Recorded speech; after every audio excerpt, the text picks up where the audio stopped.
Who's the dumbest person you've ever met? I thought I could handle medical school until I got paired with Kaylee for our anatomy project. The professor randomly assigned partners, and she immediately turned to me with this huge grin. Perfect. I hate medical stuff, so you can just do everything and I'll add my name later. I couldn't believe what I was hearing since we're literally studying to become doctors. I told her we needed to work together equally, but she started laughing like I'd said something hilarious. My dad owns half the hospitals in this city, and my uncle runs the medical board, so I don't need to actually learn any of this boring anatomy crap to become a doctor. Then she dropped the most insane line I've ever heard. Look, you clearly need good grades to get anywhere, but I already have my residency guaranteed through family money, so just do all the work and we'll both get credit. I knew arguing was useless, so I came up with a devious plan instead. I smiled sweetly and told her I'd handle all the research if she did the actual lab work, and presented our findings to the medical professors. She practically bounced with excitement because she thought she was getting the easy job while I did all the hard studying. For 2 weeks, I created the most ridiculous fake medical report any doctor would instantly spot as complete nonsense. I drew detailed pictures of hearts with 7 chambers that pumped blood backwards, lungs sitting in people's stomachs instead of their chests, and brains that somehow worked faster than computers. Everything looked super professional with fancy medical terms and colorful charts that would trick someone who knew nothing about medicine. While she thought I was helping her, I was actually doing the real project separately and submitting it under just my name. The day before presentations, Kaylee texted me saying, "This research looks amazing and so professional, we're totally getting the best grade in the whole class." I texted back that everything was perfect,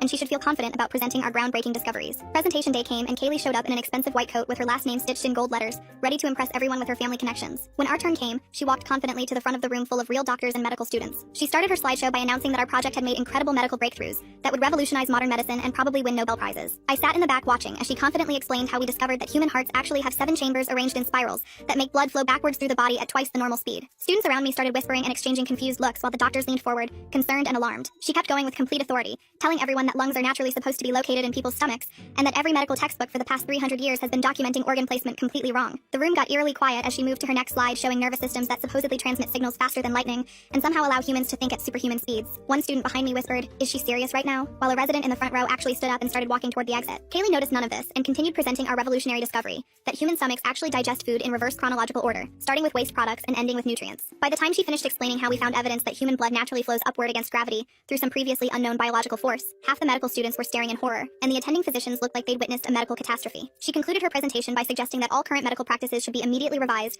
based on our groundbreaking anatomical findings. When she finished to complete silence, our professor slowly stood up and asked, "Can you explain exactly how you discovered these revolutionary findings?" Without hesitating for even a second, Kaylee pointed straight at me and said, "My partner did all the boring lab work and research. I just focused on making the presentation look good and professional." The professor's eyes locked onto me with this intense stare, so I raised my hand calmly and said, "Actually, sir, I submitted my own individual project yesterday online, and I have no idea what she just presented." Kaylee's face went completely white, and she started babbling frantically about how partnerships work and how I was supposed to help her succeed. The professor pulled out his phone, checked the online submissions, and announced that Kaylee was getting a 0 for academic fraud and presenting dangerous fake medical information. The medical school put her on immediate probation for ethics violations, and she ended up dropping out rather than face the disciplinary committee.